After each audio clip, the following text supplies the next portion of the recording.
Hi friends, welcome back to my YouTube channel. ಎಲ್ಲರೂ ಹೇಗಿದ್ದೀರಾ? I hope ಎಲ್ಲರೂ ಕೂಡ ತುಂಬ ಚೆನ್ನಾಗಿದ್ದೀರಾ ಅಂತ ಭಾವಿಸ್ತಾ ಇವತ್ತಿನ ಲಾಗ್ನ ಸ್ಟಾರ್ಟ್ ಮಾಡ್ತಾ ಇದ್ದೀನಿ.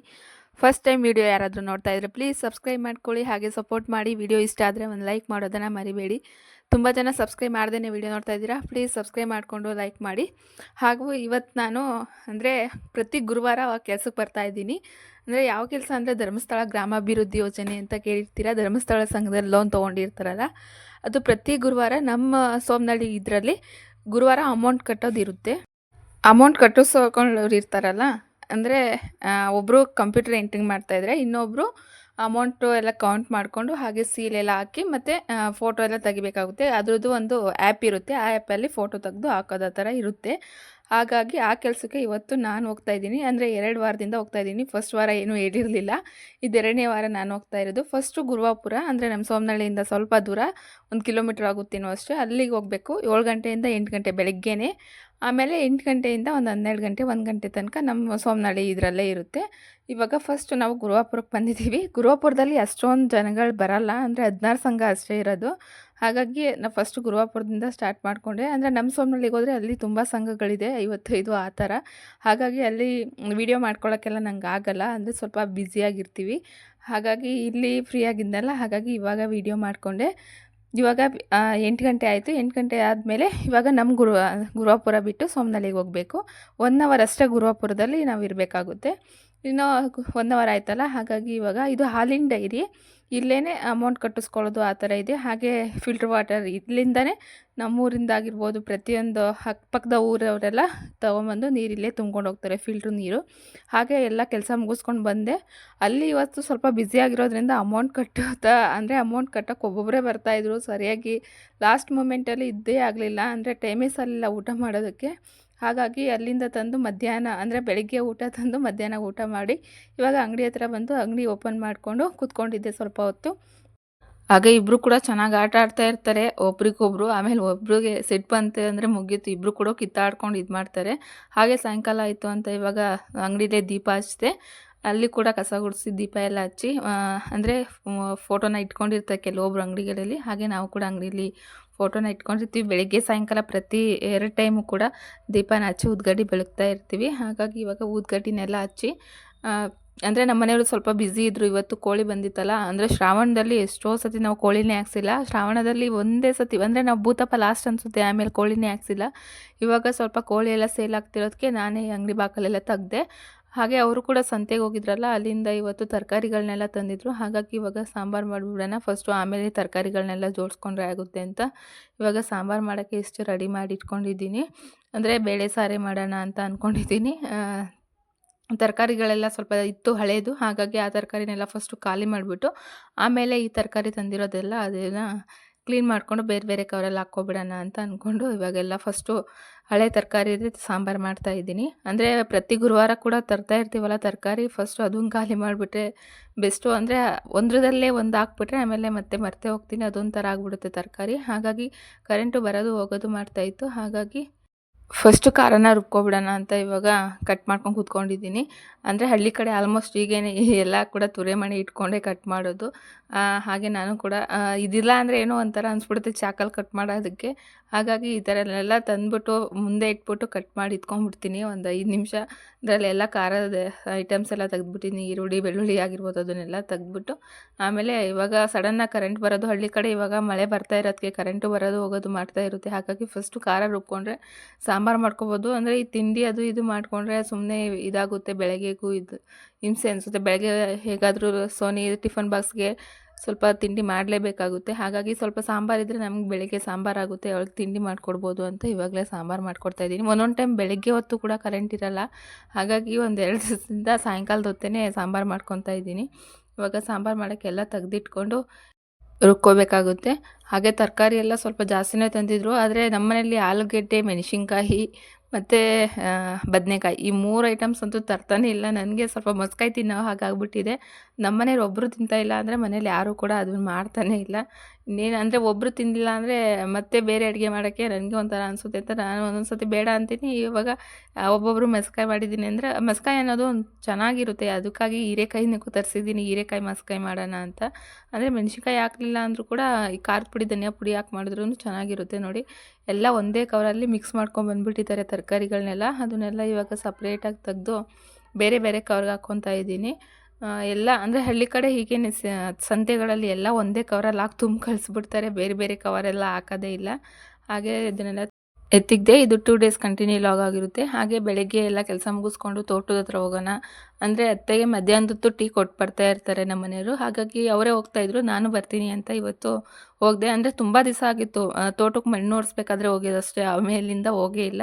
ಹಾಗಾಗಿ ನೋಡ್ಕೊಂಬರೋಣ ಮಣ್ಣೆಲ್ಲ ಹೆಂಗೆ ಹರಡಿದ್ದಾರೆ ಅಂತ ನೋಡ್ಕೊಂಬರೋಣ ಅಂತ ಇವತ್ತು ತೋಟದ ಹತ್ರ ಬಂದೆ. ಅಂದರೆ ಲಸುನ ಒಬ್ಬನು ಕರ್ಕೊಂಬಂದಿದ್ದೀನಿ. ಸೋನು ಇನ್ನೂ ಆಟ ಆಡ್ತಾಯಿದ್ಲು ಮನೆ ಹತ್ರ, ಹಾಗಾಗಿ ಅವಳಿಗೆ ಹೇಳ್ದೇ ಬಂದುಬಿಟ್ಟಿದ್ದೀನಿ. ಇವಾಗ ತೋಟದ ಹತ್ರ ಬಂದರೆ ಫುಲ್ ಮಳೆ ಬರೋ ಥರ ಕಾಣಿಸ್ತಾ ಇತ್ತು. ಫುಲ್ ಮೋಡ ಎಲ್ಲ ಮುಚ್ಕೊಂಡ್ಬಿಟ್ಟಿತ್ತು. ಇನ್ನೇನು ಬೇಗ ಹೋದರೆ ಆಗುತ್ತೆ. ಒಂದೊಂದು ಸತಿ ಮೋಡ ಬರುತ್ತೆ, ಒಂದೊಂದು ಸತಿ ಬಿಸಿಲು ಬರುತ್ತೆ. ಯಾವಾಗ ಮಳೆ ಬರುತ್ತೆ ಯಾವಾಗ ಬಿಸಿಲು ಬರುತ್ತೆ ಅಂತಲೇ ಗೊತ್ತಾಗಲ್ಲ.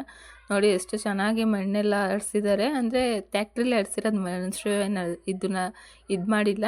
ಟ್ಯಾಕ್ಟ್ರಿಂದಲೇ ನೀಟಾಗೆಲ್ಲ ಇಡಿಸಿದ್ದಾರೆ. ಇವಾಗ ಅವ್ರಿಗೆಲ್ಲ ತಂದು ಟೀನ ಕೊಟ್ಟೆ ನಮ್ಮ ಅತ್ತೆಯವ್ರಿಗೆ. ಅಲ್ಲಿ ಇಬ್ಬರು ಅಜ್ಜಿದಿರಿದ್ರು, ಅಂದರೆ ಒಬ್ಬರು ದೊಡ್ಡತ್ತೆ ಮತ್ತು ಇನ್ನೊಬ್ಬರು ಅಜ್ಜಿ ಆಗಬೇಕು. ಅವರೆಲ್ಲ ಸ್ವಲ್ಪ ಅಂದರೆ ಈ ಕಡ್ಡಿ ಪರಕೆ ಇರುತ್ತಲ್ಲ ಅದನ್ನೆಲ್ಲ ಇದು ಮಾಡ್ಕೊಂಡು ಕೂತ್ಕೊಂಡಿದ್ರು. ಹಾಗೆ ಅವರು ಕೂಡ ಕೊಟ್ಟೆ. ಮತ್ತು ನಮ್ದು 2 ಕುರಿ ಇರೋದಲ್ಲ, ಹಾಗಾಗಿ ಅತ್ತೆ ತೋಟದ ಹತ್ರ ಬರ್ತಾನೆ ಇರ್ತಾರೆ ಅಲ್ಲೇ ಮೇಯ್ಸೋಕ್ಕೆ ಅಂತ. ಹಾಗೆ ನಾವು ಸ್ವಲ್ಪ ಅಂದರೆ ನಮ್ಮ ಮನೆಯವರು ಬೆಳಗ್ಗೆನೇ ತೋಟಕ್ಕೆಲ್ಲ ನೀರು ಬಿಟ್ಟಿದ್ರಂತೆ. ಅಂದರೆ ಹಾಗಾಗಿ ಅದು ಡ್ರಿಪ್ಪಲ್ಲಿ ಒಂದೊಂದು ಸತಿ ಅಲ್ಲೇ ಕಟ್ಟಾಗ್ಬಿಡುತ್ತೆ ಮತ್ತು ಹೋಗಲ್ಲ ಅಂತ ಹೇಳ್ತಾಯಿದ್ರು ಮಾವ. ಒಂದು ಸತಿ ಹೋಗಿ ನೋಡ್ಕೊಂಬಾ ಅಂತ ಹೇಳಿದರು. ಹಾಗಾಗಿ ಮೇಲ್ಗಡೆ ಹೋಗಿ ನೋಡ್ಕೊಂಬರೋಣ ಅಂತ ನಮ್ಮ ಮನೆಯವ್ರು ಹೋಗ್ತಾಯಿದ್ರು, ಅವರಿಂದ ನಾನು ಓಡೋದೆ. ಅಂದರೆ ನಾನು ತುಂಬ ದಿವಸ ಆಗಿತ್ತಲ್ಲ ತೋಟದೊಳಗಡೆ ಎಲ್ಲ ಹೋಗಿ, ಹಾಗಾಗಿ ನೋಡ್ಕೊಂಬರೋಣ ಅಂತ ಹೋದರೆ ಫುಲ್ ನವಿಲೆಲ್ಲ ಕಿರುಚ್ತಾ ಇತ್ತು. ಒಂಥರ ಸೌಂಡು, ನನಗೆ ಭಯ ಆಗ್ತಾಯಿತ್ತು, ಇದೇನು ಹಿಂಗೆ ಕಿರುಚ್ತಾ ಇದೆಯಲ್ಲ ಅಂತ. ಅದು ನವಿಲು ಬಾ ಅಂತ ಅಂದರು. ಹೌದಾ, ನವಿಲು ಇಲ್ಲೆಲ್ಲ ಬರುತ್ತಲ್ಲ ಇವಾಗಲೂ, ಅಂದರೆ ಇವಾಗ ಅಂದರೆ ಏನಾರ ಕಾಳುಗಳು ಹಾಕಿದರೆ ಮಾತ್ರ ತೋಟದೊಳಗೆ ಬರುತ್ತೆ ಅಂದ್ಕೊಂಡಿದ್ದೆ.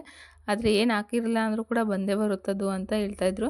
ನವಿಲು ಗರಿ ಎಲ್ಲ ಬಿದ್ದಿರುತ್ತೆ, ನಾನೇ ಎಷ್ಟೋ ಸತಿ ಎತ್ತಿ ಆ ಕಡೆ ಈ ಕಡೆ ಬಿಸಾಕಿ ಬಂದಿರ್ತೀನಿ. ಅದು ಅಂದರೆ ಮನೆಗೆ ತೊಗೊಬನ್ನಿ ಅಂದರೆ ಸುಮ್ಮನೆ ಮನೇಲಿ ತಂದರೆ ಇಬ್ಬರು ಆಟ ಆಡ್ಕೊಂಡು ಸುಮ್ಮನೆ ಎಲ್ಲ ಇದು ಮಾಡ್ತಾರೆ ಅಂತ ತರಲ್ಲ ಅಂತ ಹೇಳ್ತಾಯಿದ್ರು. ನೋಡಿ ಇಲ್ಲೂ ಕೂಡ ಬಿದ್ದಿದೆ ನವಿಲು ಗರಿ. ಇದು ಹೆಂಗೆ ಕಿರಿಸ್ತಾ ಇತ್ತು ಅಂದರೆ ಅದು ಒಂಥರ ಸೌಂಡು, ನಂಗೆ ಫುಲ್ ಬೆದರಿಕೆನೇ ಆಯಿತು ಅದು ಕಿರ್ಚೋದಕ್ಕೆ. ಹಾಗೆ ನೋಡಿ ಇವಾಗ ಸೀಬೆಕಾಯಿ ಗಿಡ ಹತ್ರ ಬಂದರೆ ಒಂದೊಂದೇ ಸೀಬೆಕಾಯಿ ಎಲ್ಲ ಸ್ವಲ್ಪ ಅಂದರೆ ಹಣ್ಣೇ ಆಗಿರಲಿಲ್ಲ ಅಷ್ಟೊಂದು, ಎಲ್ಲ ಕೆಳಗಡೆ ಬೀಳ್ತಾ ಇದ್ವು. ಒಂದು ಕಿತ್ಕೊಂಡು ತಿನ್ನೋಣ ಅಂತ ಹೋದರೆ ಫುಲ್ಲು ಒಂಥರ ಭಯ. ಅಂದರೆ ಅದು ಗಿಡದಲ್ಲಿ ಹುಳಗಳಂತೂ ಜಾಸ್ತಿನೇ ಇತ್ತು. ಫುಲ್ ಮೈ ಮೇಲೆಲ್ಲ ಒಂಥರ ಅದನ್ನು ಫುಲ್ಲು ಒಂದು ಬಿದ್ದರೆ ಸಾಕು ಮೈಯೆಲ್ಲ ಫುಲ್ಲು ಒಂಥರ ಕೆರೆಕೆ ಬರೋದು ಆ ಥರ ಹುಳಗಳಿತ್ತು. ಹಾಗಾಗಿ ಸೈಡಲ್ಲಿ ಒಂದು ಕಿತ್ಕೊಂಡು ಇವಾಗ ಬಂದು ನಮ್ಮ ಮನೆಯವ್ರು ಆಲ್ರೆಡಿ ಹೋಗ್ಬಿಟ್ಟಿದ್ದಾರೆ, ನೀನು ಇಲ್ಲೇ ಕಿತ್ಕೊಂಡು ತಿಂತಾಯಿರು ಅಂತ. ಹಾಗಾಗಿ ಇವಾಗ ನಾನು ಬಂದು ಒಂದು ಸೀಬೆಕಾಯಿನ ಕಿತ್ಕೊಂಡು ನೋಡ್ತಾಯಿದ್ರು ನಮ್ಮ ಮನೆಯವ್ರು. ಎಲ್ಲ ಡ್ರಿಪ್ ಚೆಕ್ ಮಾಡ್ತಾಯಿದ್ರು. ಅಂದರೆ ಡ್ರಿಪ್ ಹಾಕೋದು ಎತ್ತಿಕ್ಕೋದು ಅದಂತೂ ಫುಲ್ ಇದಾಗುತ್ತೆ. ಅಂದರೆ ಮಣ್ಣು ಎರಿಸ್ಬೇಕಾದ್ರೆ ಎಲ್ಲ ಡ್ರಿಪ್ನೆಲ್ಲ ಎತ್ತಿ ಹಾಕಿದ್ರಲ್ಲ ಮತ್ತೆ ಅದನ್ನು ಬಿಡೋದು ಎಲ್ಲ ಎಷ್ಟೆಷ್ಟು ಡಬಲ್ ಕೆಲಸ ಈ ಥರ ಆದರೆ. ಹಾಗೆ ನೋಡಿ ಅಡಿಕೆನೆಲ್ಲ, ಅಂದರೆ ಅಡಿಕೆ ಗೋಟಿತ್ತಲ್ಲ ಅದರಲ್ಲಿ ಮಾಡ್ಕೊಂಡಿರೋಂಥ ನಮ್ಮ ಮನೆಗೆ ಅಂತಲೇ ಪಾಕೆಟ್ ಮಾಡ್ಕೊಂಡಿದ್ದೀವಿ. ಅಂದರೆ ನಮ್ಮದು ಅಲ್ಲಿ ಸ್ವಲ್ಪ ಇದೆಯಲ್ಲ, ಅಲ್ಲಿ ಬೋರ್ವೆಲ್ ಬಂದಿದ್ದಿಲ್ಲ, ಅಲ್ಲಿ ಸಪ್ರೇಟ್ ಬೋರ್ವೆಲ್ ತೆಗ್ಸಿ ಅಡಿಕೆ ಗಿಡನ ಹಾಕೋಣ ಅಂತ ನಾವೇ ಮನೆಗೆ ಮಾಡ್ಕೊಂಡಿದ್ದೀವಿ. ಅಂದರೆ ಇದರಲ್ಲಿ ಮಾಡಿಕೊಂಡ್ರೆ ನಮಗೂ ಆಗುತ್ತೆ, ಇಲ್ಲ ನಮಗೆ ಜಾಸ್ತಿ ಆಯಿತು ಅಂದರೆ ಮಾರುತ್ತೀವಿ ಒಂದೊಂದು ಸತಿ. ಆಲ್ಮೋಸ್ಟ್ ನಾವು ಅವಾಗೆಲ್ಲ ಮಾರಿದ್ದೀವಿ, ಅಂದರೆ ಆಗುತ್ತೆ ಅಂತ ಮನೆಗೆ ಮಾಡ್ಕೊಂಡಿದ್ದೀವಿ. ಆದರೆ ಸ್ವಲ್ಪ ಅಡಿಕೆ ಗಿಡ ಎಲ್ಲ ದೊಡ್ಡದಾಗಿ, ಅಂದರೆ ಅಲ್ಲಿ 3 ಜನದಿಂದ ಗಂಗಾ ಕಲ್ಯಾಣ ಬೋರ್ವೆಲ್ ಬಂದಿದೆ. ಅದು ಒಬ್ರಿಗಿದ್ರೆ ಸರಿ, 3 ಜನ ಆದರೆ 3 ದಿವಸ ಅಷ್ಟರಲ್ಲಿ ಅಡಿಕೆ ಗಿಡ ಎಲ್ಲ ಸರಿ ಇರಲ್ಲ. ನಮ್ಮದೇ ಒಂದು ಸ್ವಂತ ಇದ್ದರೆ ಹೇಗೋ ಮ್ಯಾನೇಜ್ ಮಾಡ್ಬೋದು ಅಂತ ಅಡಿಕೆ ಗಿಡ ಇನ್ನೂ ಹಾಕಿಲ್ಲ. ನಮ್ಮದೇ ಒಂದು ಸ್ವಂತ ಬೋರ್ವೆಲ್ನ ತೆಗ್ಸಿ ಹಾಕ್ಸೋಣ ಅಂತ. ಅಂದರೆ ಅದು ಅಡಿಕೆ ಗೋಟ್ ಬಂದು 600 ಏನೋ ಇತ್ತು, ಅದರಲ್ಲಿ ಎಷ್ಟೊಂದು ಗಿಡ ಹೋಗಿದೆ. ಅಂದರೆ ಒಂದೊಂದು ಸತಿ ಹಂದಿ ಎಲ್ಲ ಬಂದು ಕಿತ್ತಾಕೋಗಿರುತ್ತೆ. ಹಾಗೆ ನಮ್ಮ ಮನೆಯವ್ರು ಒಂದು ರೇಷ್ಮೆ ಗಿಡ ಹಾಕಿದ್ರಂತ, ಎಷ್ಟೊಂದು ಹಾಕಿದ್ರಂತ ಅದೊಂದೇ ಹುಟ್ಟಿತಾ ಇತ್ತು ಅಂತ ಅದಕ್ಕೆಲ್ಲ ಮಣ್ಣು ಸಪ್ರೇಟಾಗೆಲ್ಲ ಎಳೆದು ನೀಟ್ ಮಾಡ್ಕೊತಾಯಿದ್ರು. ಅಂದರೆ ರೇಷ್ಮೆ ಅವ್ರಿಗೆ ಸಾಕಬೇಕು ಅಂತ ಇಷ್ಟ ಆಗ್ತಿದೇನೋ, ಹಾಗಾಗಿ ಒಂದೇ ಕಡ್ಡಿ ತಂದು ಹಾಕ್ಕೊಂಡಿದ್ದಾರೆ ಇವಾಗ. ಹಾಗೆ ನಿಂಬೆಹಣ್ಣು ಸ್ವಲ್ಪ ಹಣ್ಣಾಗಿತ್ತು, ಅದನ್ನೆಲ್ಲ ಕೆಳಗಡೆ ಒಂದು 2-3 ಬಿದ್ದಿತ್ತು. ಎಷ್ಟೊಂದು ನಿಂಬೆಹಣ್ಣಿತ್ತು, ಎಲ್ಲರೂ ಕೂಡ ಯಾರ್ಯಾರು ಬೇಕೋ ಅವ್ರವರೇ ಕಿತ್ಕೊಂಡು ಹೋಗ್ಬಿಡ್ತಾರೆ. ಅಂದರೆ ಈ ವಿಜಯದಶಮಿ ಟೈಮಲ್ಲಿ ಸಿಗೋದೇ ಇಲ್ಲ, ಹಬ್ಬದ ದಸರಾ ಟೈಮಲ್ಲಿ. ಹಾಗಾಗಿ ಇನ್ನೂ ಹೂವು ಬಿಡ್ತಾ ಇದ್ದಾವೆ ಅಂತಂದರು. ನೋಡಿ ಇಷ್ಟು ಸಿಕ್ತು, 4 ನೋಡಿ ಹೆಂಗೆ ಗೂಡು ಕಟ್ಕೊಬಿಟ್ಟಿದೆ. ಇದೇನೋ ಅಂತಾರಪ್ಪ, ಅಂದರೆ ಈ ದಕ್ಷಿಣ ಕರ್ನಾಟಕ ಸೈಡ್ ಅಂತೂ ಇದನ್ನ ಚಟ್ನಿ ಮಾಡ್ಕೊಂಡು ತಿಂತಾರೆ ಅಂತ ನಾನು ಕೂಡ ರೀಲ್ಸಲ್ಲಿ ನೋಡಿದ್ದೀನಿ. ನಮ್ಮ ಮನೆಯವರು ಕೂಡ ಹೇಳ್ತಾಯಿದ್ರು, ಇದನ್ನು ನೋಡಿದ್ರೇ ಕಚ್ಚಿದ್ರೇ ಭಯ ಆಗುತ್ತೆ, ಇದನ್ನು ಚಟ್ನಿ ಹೇಗೆ ಮಾಡ್ಕೊಂಡು ತಿಂತಾರೋ ಅಂತ ನನಗೆ ಒಂಥರ ಅನ್ನಿಸ್ತಾ ಇತ್ತು. ಹಾಗೆ ನಮ್ಮ ಮನೆಯವ್ರು ಬಂದು ಇವಾಗ ಅಂದರೆ ಸೀಬೆಕಾಯಿ ನಾನು ಸ್ವಲ್ಪ ಹಣ್ಣಾಗಿರೋದು ತಿಂದಿರಲಿಲ್ವಲ್ಲ, ಅದು ಕಾಯಿ ತಿಂದಿದ್ದೆ ಅಂತ ಇವಾಗ ಹೇಳಿದ್ದಕ್ಕೆ ಅವರೇ ಇವಾಗ ಒಂದು ಹಣ್ಣಾಗಿತ್ತು ಅದನ್ನೆಲ್ಲ ಇವಾಗ ಬೀಳಿಸ್ಕೊಟ್ರು ಒಂದು ಕಡ್ಡಿಯಿಂದ. ಹಾಗೆ ಎತ್ಕೊಂಡು ಇವಾಗ ಲಸುಗು ಕೊಡೋಣ ಅಂತ ಎತ್ಕೊಂಡ್ಬಂದೆ. ಹಾಗೆ ನೋಡಿ ಗಂಡು ನವಿಲು ಗರಿ ಅಂತ ಇದು. ಅಂದರೆ ನವಿಲು ಗರಿಲಿ 2 ಟೈಪ್ ಇರುತ್ತಂತೆ, ಗಂಡು ನವಿಲು ಹೆಣ್ಣುನವಿಲು. ಅದ್ರದ್ದು ಗಂಡು ನವಿಲು ಗರಿಗಳು ಅಂತ ಅಂದರು. ಅಂದರೆ ಹೆಣ್ಣುನವಿಲು ಅಂದರೆ ಮಾಮೂಲಿ ಗರಿಗಳಿರುತ್ತಲ್ಲ ಆ ಥರ ಅಂತೆ. ಹಾಗೆ ಈ ಕಡೆ ತೋಟದ ಹತ್ರ ಬಿಟ್ಟು ಹೊಲದ ಹತ್ರ ಬಂದ್ವು. ನಮ್ಮ ಅತ್ತೆ ಸ್ವಲ್ಪ ಇದು ಕೀಳ್ತಾಯಿದ್ರು, ಅಂದರೆ ಸೊಪ್ಪು ತೊಗೊಂಡೋಗ್ರಿ ಅಂತ. ಹಾಗಾಗಿ ನಾನು ಕೂಡ ಸೊಪ್ಪು ಕೀಳೋಣ ಅಂತ ಬಂದೆ. ನೋಡಿ ಈ ಥರ ಸೊಪ್ಪು ನಮ್ಮ ಕಡೆ ತಿನ್ನೋದು ಹೊಲದಲ್ಲಿ ಸಿಗುತ್ತೆ. ಅಂದರೆ ಈ ರಾಗಿ ಹಾಕಿರ್ಬೋದು, ಈ ಟೈಮಲ್ಲಿ ಜಾಸ್ತಿ ಸಿಗುತ್ತೆ. ಅಣಬೆ ಆಗಿರ್ಬೋದು, ಈ ಥರ ಸೊಪ್ಪುಗಳು. ಅಣಬೆ ಅಂದರೆ ಎಲ್ಲರಿಗೂ ಗೊತ್ತಿರುತ್ತೆ, ಕೆಲವೊಬ್ಬರು ಮಶ್ರೂಮ್ ಅಂತಾರೆ. ಅಣಬೆ ಅಂದರೆ ಈ ಟೈಮಲ್ಲೇ ಜಾಸ್ತಿ.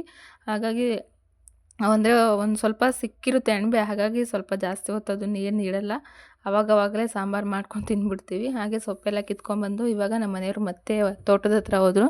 ಅಂದರೆ ಲೈನ್ ಇತ್ತಲ್ಲ, ಹಾಗಾಗಿ ಡ್ರಿಪ್ಪಲ್ಲಿ ಸರಿಯಾಗಿ ಹೋಗ್ತಿರಲಿಲ್ಲ. ನಿಮ್ಮನ್ನು ಬಿಟ್ಟು ಬರ್ತೀನಿ, ಅಂದರೆ ಮೇಕೆಗಳೆಲ್ಲ ಇರುತ್ತಲ್ಲ, ಹಾಗಾಗಿ ಅದಕ್ಕೆ ಮೇವೆಲ್ಲ ಹಾಕಿರಲ್ಲ, ನೀನು ಹೋಗು ಅಂತ ಅಂದರು. ಹಾಗಾಗಿ ನನಗೆ ಬಿಟ್ಟೋದ್ರು. ಇವಾಗ ಬಂದು ಅಲ್ಲಿಂದ ಇವಾಗ ಮೇಕೆ ಮರಿಗಳಿಗೆಲ್ಲ ಹುಲ್ಲನ್ನ ಹಾಕ್ತಾಯಿದ್ದೀನಿ. ಇನ್ನೊಂದು ಸ್ವಲ್ಪ ದಿವಸ ಅಷ್ಟೇ ಮೇಕೆನೆಲ್ಲ ಮಾರಿ ಓತ್ ಮರಿಗಳನ್ನೆಲ್ಲ ತರೋಣ ಅಂತ ಅಂದ್ಕೊಂಡಿದ್ದೀವಿ.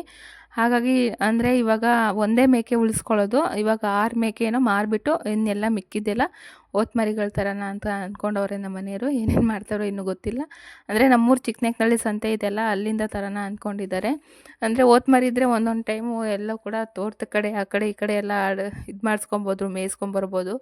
ಹಾಗಾಗಿ ಹಂಗೆ ಪ್ಲ್ಯಾನ್ ಮಾಡ್ಕೊಂಡಿದ್ದೀವಿ. ಮತ್ತೆ ತಂದಾಗ ಗೊತ್ತಾಗುತ್ತೆ ಏನು ಮಾಡ್ತೀವೋ ಏನೋ ಅಂತ. ಅಂದರೆ ಇವಾಗ ಕುರಿ ಮೇಕೆಗಿಂತ ಈ ಓತ್ ಮರಿಗಳಿಗೆ ಜಾಸ್ತಿ ರೇಟು. ಓತ್ ಮರಿಗಳು 15,000 20,000 ಆ ಥರ ಕೇಳ್ತಾ ಇದ್ದಾರೆ. ಇನ್ನು ಮರಿಗಳಿದಾವಲ್ಲ ಅದನ್ನೇನು ಮಾರಕ್ಕೆ ಹೋಗಲ್ಲ, ಇನ್ನು ಮೇಕೆಗಳಷ್ಟೇ ಮಾರೋದು. ಅದರಲ್ಲಿ ಒಂದು ಮೇಕೆನ ಉಳಿಸ್ಕೊತೀವಿ, ಇನ್ನು 6 ಮೇಕೆನೆಲ್ಲ ಮಾರಿಬಿಡ್ತೀವಿ. ಒಂದು ಓತ್ ಮರಿ ಇದೆ ಇದರಲ್ಲೇ, ಅದು ದೇವ್ರು ಬಿಟ್ಟಿರೋದು ಭೂತಪ್ಪಕ್ಕೆ. ಹಾಗಾಗಿ ಅದನ್ನೇನು ಮಾರಲ್ಲ. ಮರಿಗಳು ಕೂಡ ಅಲ್ಲೇ ಇರ್ತವೆ, ಮೇಕೆ ಮಾತ್ರ ಅಂದರೆ ಸಂತೆಗೆ ಹಾಕ್ಕೊಂಡು ಹೋಗ್ತೀನಿ ಅಂತ ಹೇಳ್ತಾಯಿದ್ರು ನಮ್ಮ ಮನೆಯವರು. ಹಾಗೆ ಇದನ್ನೆಲ್ಲ ಇವಾಗ ಒಳಗಡೆ ಎತ್ತಿಕ್ತಾ ಇದ್ದೀನಿ. ಅಂದರೆ ಒಬ್ಬಳೇ ಎತ್ಕೊಂಡು ಒಬ್ಬಳೇ ಹತ್ತಿ ಅದು ಮೇವೆಲ್ಲ ಹಾಕೋಕ್ಕೆ ಕಷ್ಟ ಆಗುತ್ತೆ ನನಗೆ. ಹಾಗಾಗಿ ಫಸ್ಟು ಇದನ್ನೆಲ್ಲ ತಂದು ಇಲ್ಲಿ ಇಟ್ಕೊಂಡ್ಬಿಡ್ತೀನಿ. ಯಾರ್ಯಾರಿಗೆ ಎಷ್ಟೆಷ್ಟು ಮೇಕೆಗೆ ಎಷ್ಟೆಷ್ಟು ಹಾಕಬೇಕು ಅಂತ ಎಲ್ಲ ಒಂದೊಂದೇ ಚೂರು ತೊಗೊಂಡೋಗಿ ಎಲ್ಲ ನೀಟಾಗಿ ಹಾಕ್ಬಂದ್ಬಿಡ್ತೀನಿ. ಇಲ್ಲಾಂದರೆ ಒಂದೇ ಸತಿ ತೊಗೊಂಡೋದ್ರೆ ಏನು ಮಾಡ್ತವೆ ಅಂದರೆ ಕಾಲೆಲ್ಲ ತುಳಿದ್ಬಿಡ್ತವೆ ಮೇಕೆಗಳು. ಹಾಗಾಗಿ ಸ್ವಲ್ಪನೇ ತೊಗೊಂಡೋಗಿ ಆ ಮೇಕೆ ಮುಂದೆ ಅಂದರೆ ಒಂದು ತೊಟ್ಟಿ ಥರ ಇದೆಯಲ್ಲ ಅದರಲ್ಲಿ ಹಾಕ್ಬಂದ್ಬಿಟ್ರೆ ಸಾಕು. ಒಂದು ಅರ್ಧ ಗಂಟೆ ತನಕ ಅದು ಏನು ಇದು ಮಾಡಲ್ಲ. ಖಾಲಿ ಆದಮೇಲೆ ಅದೇ ಅರ್ಚ್ಕೊತಾ ಇರ್ತವೆ ಅಮ್ಮ ಅಂಬ ಅಂತ. ಹಾಗಾಗಿ ಆವಾಗ ಹೋಗಿ ಹಾಕ್ಬಿಟ್ರೆ ಸಾಕು. ಅಂದರೆ ದಿವಸಕ್ಕೆ ಒಂದು 6ರಿಂದ 7 ಸತಿ ಹಾಕ್ತಾ ಇರಬೇಕಾಗುತ್ತೆ. ನಾನಿವಾಗ ಇಷ್ಟು ಸತಿ ಹಾಕಿ ಬಂದಿದ್ದೀನಿ. ಬೆಳಗ್ಗೆಯಿಂದ ನಾನು ಹಾಕಿರೋದೇ ಇದು 3ನೇ ಟೈಮೇನೋ. ನಮ್ಮ ಮನೆಯವರು ಒಂದು ಸತಿ ಹಾಕಿ ಬಂದಿದ್ರು ಬೆಳಿಗ್ಗೆನೇ. ಹಾಗಾಗಿ ಇಷ್ಟು ಹಾಕ್ಬಿಟ್ರೆ ಸಾಕು. ಅಂದರೆ ಇದನ್ನು ಮೇವು ಹೊಂಚೋಕ್ಕೇ ಸ್ವಲ್ಪ ಕಷ್ಟ ಆಗಿಬಿಡುತ್ತೆ. ಅಂದರೆ ಮರಿಗಳಿಂದ ಇವಾಗ ಮೇಕೆಗಳಿಗಿಂತ ಸ್ವಲ್ಪ ಮೇವುಗಳು ಜಾಸ್ತಿನೇ ಬೇಕು. ಅಂದರೆ ಇವಾಗ ತೋಟದಲ್ಲೆಲ್ಲ ಸಿಗಲ್ಲ ಅಷ್ಟೊಂದು ಮೇವು, ಸಿಗುತ್ತೆ ಒಂದೊಂದು ಟೈಮು. ಹಾಗೆ ಒಂದೇ ಥರ ಸೊಪ್ಪನ್ನ ತಂದು ಹಾಕೋಕ್ಕಾಗಲ್ಲ. ಒಂದೇ ಸತಿ ಅಂದರೆ ನಾವು ಒಂದೇ ಥರ ಊಟನ ಹೇಗೆ ತಿನ್ನಲ್ವೋ ಮೇಕೆಗಳು ಅಷ್ಟೇ.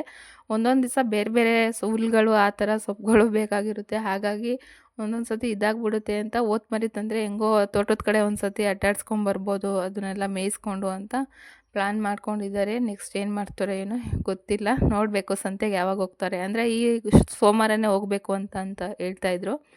ಹಾಗಾಗಿ ನೋಡೋಣ ಏನು ಮಾಡ್ತಾರೆ ಅಂತ. ಅಂದರೆ ಓತ್ ಮರಿ ತಂದ್ರೇ ಬೆಸ್ಟು, ಅದು ಇವಾಗ ಜಾಸ್ತಿ ರೇಟಲ್ಲಿದೆಯಲ್ಲ, ಹಾಗಾಗಿ ಅದೇ ಬೆಸ್ಟು ಅಂತ ಅಂದ್ಕೊಂಡಿದ್ದೀವಿ. ಹಾಗೆ ಮಾವ ಸ್ವಲ್ಪ ದಾಳಿಂಬೆ ಹಣ್ಣೆಲ್ಲ ತಂದಿದ್ರಲ್ಲ ಅದನ್ನೆಲ್ಲ ಇವಾಗ ಎತ್ತಿಟ್ಕೊತಾ ಇದೆ. ಅಂದರೆ ಇದ್ದರೆ ಏನು ಮಾಡ್ತಾರೆ ಅಂದರೆ ಅರ್ಧ ತಿಂದು ಸುಮ್ಮನೆ ವೇಸ್ಟ್ ಮಾಡಿಬಿಡ್ತಾರೆ ಮಕ್ಕಳಂತೂ. ಹಾಗಾಗಿ ಮಾವ ಅಂದರೆ ಮಿಷಿನ್ ಹೊಡಿಯೋಕೆ ಹೋಗಿರ್ತಾರಲ್ಲ, ಇಲ್ಲಿ ಹಾಕಿದ್ದಾರೆ ದಾಳಿಂಬೆ ಅದನ್ನು. ಹಾಗಾಗಿ ಅವರು ಕೊಟ್ಟು ಕಳಿಸಿದ್ರು ಮಕ್ಳಿಗೆ ತೊಗೊಂಡೋಗ್ರಿ ಅಂತ. ಹಾಗಾಗಿ ಮಾವ ತಂದುಕೊಟ್ಟಿದ್ರು. ಚಿಕ್ಕದಾದರೂ ಕೂಡ ದಾಳಿಂಬೆ ಹಣ್ಣಂತೂ ತುಂಬಾ ಚೆನ್ನಾಗಿತ್ತು. ನೋಡಿ ಎಷ್ಟು ಚೆನ್ನಾಗಿದೆ ಬೀಜಗಳು ಅಂತ. ಹಾಗೆ ಸಡನ್ನಾಗಿ ಅಂದರೆ ನಾನು ಕೆಲ್ಸಕ್ಕೆ ಹೋಗ್ತಾಯಿದ್ದೀನಿ ಅನ್ನಲ್ಲ, ಅಲ್ಲಿ ಸ್ವಲ್ಪ ಫಾರಮ್ ಎಲ್ಲ ಕೊಟ್ಟು ಬರಬೇಕು, ಆಧಾರ್ ಕಾರ್ಡ್ ಅದೆಲ್ಲ. ಹಾಗಾಗಿ ಆಫೀಸಿಗೆ ಬನ್ನಿ ಅಂತ ಒಬ್ಬರು ಸರ್ ಕರೆದಿದ್ರು. ಹಾಗಾಗಿ ಇವಾಗ ಹುಳಿಯಾರು ಗ್ರಾಮಾಭಿವೃದ್ಧಿ ಯೋಜನೆ ಅದು ಧರ್ಮಸ್ಥಳದಿದೆಯಲ್ಲ, ಹುಳಿಯಾರಲ್ಲಿದೆ ಆಫೀಸು, ಅಲ್ಲಿಗೆ ಬಂದು ಇವಾಗ ಫಾರಮ್ ಎಲ್ಲ ಕೊಡೋಣ ಅಂತ ನಾನು ನಮ್ಮ ಮನೆಯವರು 4 ಜನನೂ ಕೂಡ ಬಂದುಬಿಟ್ಟಿದ್ದೀವಿ. ಇವಾಗ ಬಂದು ಸ್ವಲ್ಪ ಹೊತ್ತು ಕೂತ್ಕೊಂಡಿದ್ವು. ಹಾಗೆ ಕೂತ್ಕೊಂಡು ಆಮೇಲೆ ಫಾರಮ್ ಎಲ್ಲ ಫಿಲ್ ಮಾಡಿ ಅಲ್ಲೆಲ್ಲ ಕೊಟ್ಟು ಬರೋಣ ಅಂತ ಇವಾಗ ಕೂತ್ಕೊಂಡಿದ್ವು. ಅವರು ಫಾರಮ್ ಎಲ್ಲ ಕೊಟ್ಟಿದ್ದರು. ಅಂದರೆ ಪ್ರತಿ ಗುರುವಾರ ಅಷ್ಟೇ ನಾನು ಕೆಲ್ಸಕ್ಕೆ ಹೋಗೋದು, ಪ್ರತಿ ದಿವಸ ಏನು ಹೋಗೋಕ್ಕಾಗಲ್ಲ. ಅದಕ್ಕೆ ನಮ್ಮ ಮನೆಯವರು ಬೇಡ ಅಂತ ಹೇಳ್ತಾಯಿದ್ರು. ಅಂದರೆ ಬೆಳಗ್ಗೆ ಒಂದು 7 ಗಂಟೆಯಿಂದ ಮಧ್ಯಾಹ್ನ ಆಗುತ್ತೆ, ಸಾಯಂಕಾಲನೂ ಆಗಲ್ಲ, ಒಂದು 12:30 1 ಗಂಟೆ ಆಗುತ್ತೆ. ಅಷ್ಟು ತನಕ ಅಷ್ಟೇ ಪ್ರತಿ ಗುರುವಾರ ಹೋಗ್ಬೋದಲ್ಲ ಅಂತ ಹೋದೆ ಅಷ್ಟೇ. ಹಾಗೆ ಇವಾಗ ಆಫೀಸಲ್ಲೆಲ್ಲ ಕೊಟ್ಬಿಟ್ಟು ಇವಾಗ ಮತ್ತೆ ಅಂದರೆ ಊರ ಕಡೆ ಹೋಗ್ತಾ ಇದ್ದೀವಿ. ಮಕ್ಳಿಗೂ ಕೂಡ ಏನೂ ಕೊಡಿಸ್ಲೇ ಇಲ್ಲ. ಅಂದರೆ ಮಳೆ ಬರೋ ಥರ ಆಗಿತ್ತು. ಇನ್ನೇನು ಆ್ಯಕ್ಚುಲಿ ನಮ್ಮ ಮನೆಯವ್ರು ಮತ್ತೆ ವಾಪಸ್ ಬರಬೇಕಾಗಿತ್ತು, ಮತ್ತೆ ಹುಳಿಯಾರಿಗೆ ಅಂದರೆ ಬೈಕ್ ಸರ್ವಿಸಿಗೆ ಕೊಡಬೇಕಾಗಿತ್ತು. ಆಮೇಲೆ ತರ್ತೀನಿ, ಇವಾಗ ನೀವು ಮಳೆ ಬಂದರೆ ಸಿಗಾಕೊಂಡ್ಬಿಡ್ತೀರಾ ಅಂತ ಇವಾಗ ಮನೆಗೆ ಬರ್ತಾ ಇದ್ದೀವಿ. ಹಾಗೆ ಇವತ್ತಿನ ವಿಡಿಯೋನ ಇಲ್ಲಿಗೆ ಎಂಡ್ ಮಾಡ್ತಾ ಇದ್ದೀನಿ.